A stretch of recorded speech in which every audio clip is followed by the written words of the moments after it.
about the origins of petroleum, but first I wanted to talk about the origins of the word itself.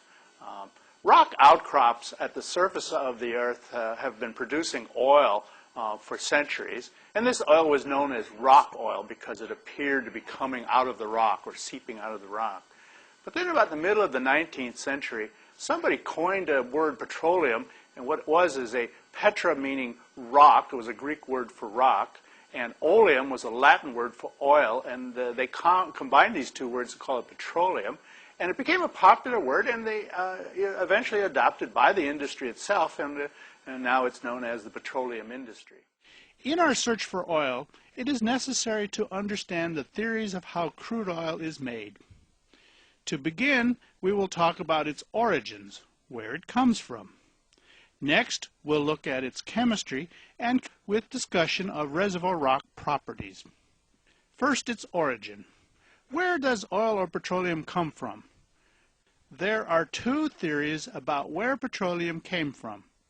The first, the organic theory, states that oil was developed over millions of years from organic material, from the remains of animals and plants that were once alive. The protein life floated in the sea like plankton and algae, then died and fell to the bottom of the oceans. Their remains became the source for our oil and gas. The second theory is called inorganic. In this theory, the source of our oil is from chemical reactions between minerals. In the laboratory, scientists have been able to make methane gas by applying heat and high pressure to minerals. Even though a very small percentage of oil today may have developed from inorganic chemical reactions between minerals, the source of most of our oil appears to be the result of organic decomposition. This decomposition is the decay of the remains of animals and plants that died millions of years ago. Some people think that maybe oil was formed from all the dinosaurs that used to rule the earth millions of years ago, but that is also untrue. There just were not enough dinosaurs to count for all the oil. When I talk about animals, I'm talking about the tiny, microscopic animals that lived in the sea.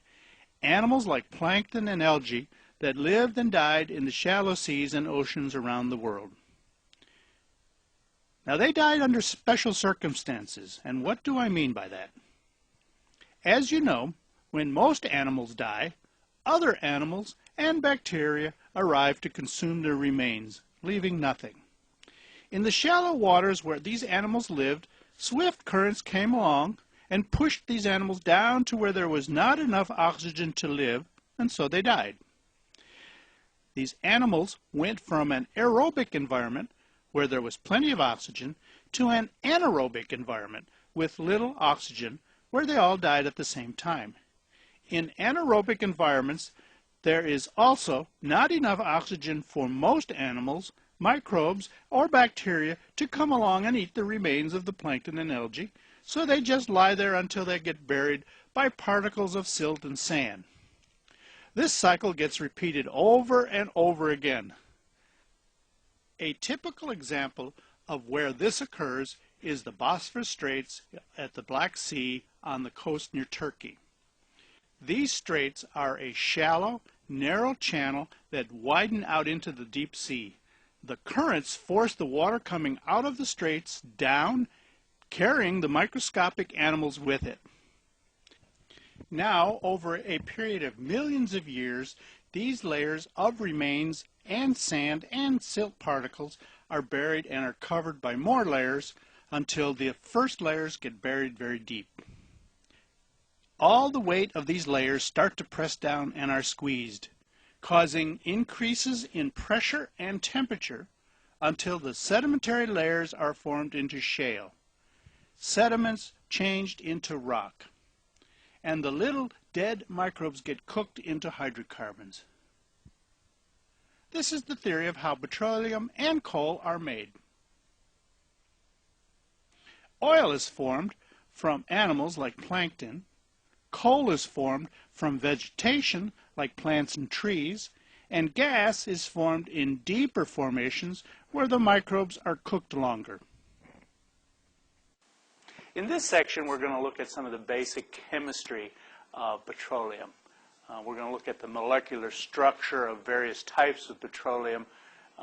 This is necessary for the petroleum engineer to understand some molecular structure to have a better understanding and how to extract the oil from the earth. Hydrocarbon molecules are found in all living plants and animals. These molecules are made up of hydrogen and carbon atoms in many configurations. We refer to the atoms as C and H. C for carbon and H for hydrogen. This means that a carbon atom can attach itself up to 4 atoms of hydrogen. A common combination is 1 carbon and 4 hydrogen, which we call methane. It is the simplest of the hydrocarbons, but there are many other combinations of carbon and hydrogen. Methane is a simple 1 carbon with 4 hydrogen atoms. The 2 carbons plus 6 hydrogens we call ethane. 3 carbons plus 8 hydrogen we call propane. 4 carbons plus 10 hydrogen is butane, etc. These straight-line molecules are called the paraffinitic molecules. Also, the carbons can form ring configurations. A 5-carbon ring molecule is called cyclopentane, and a 6-carbon with 3 double bonds is called benzene. These are used in chemical reactions to make plastics and polymers.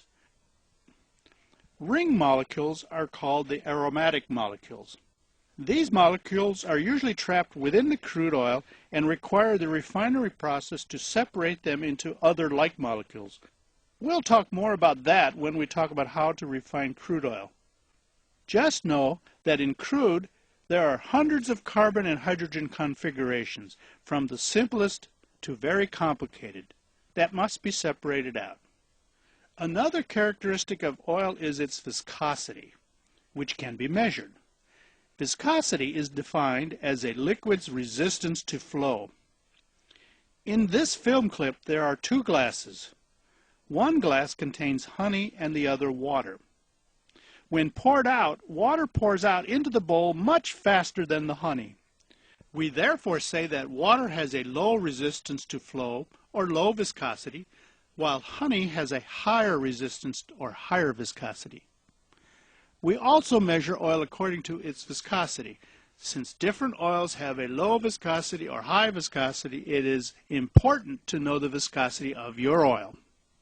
You need to know its viscosity in order to maximize your ability to get it out of the ground or to transport it through pipelines efficiently.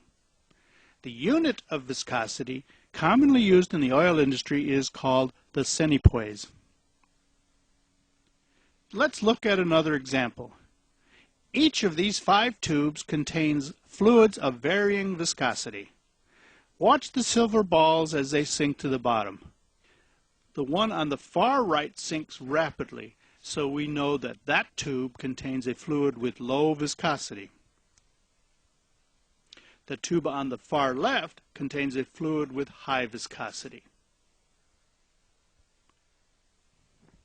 Digenesis changes the freshly generated organic material into the crude oil we produce. It is the process over millions and millions of years that changes all those plankton and algae into the oil we drill for today. It is that cooking that I referred to earlier. As time goes by and this organic material gets buried, and over time, heat, bacteria, and rock weight or pressure changes this material into oil.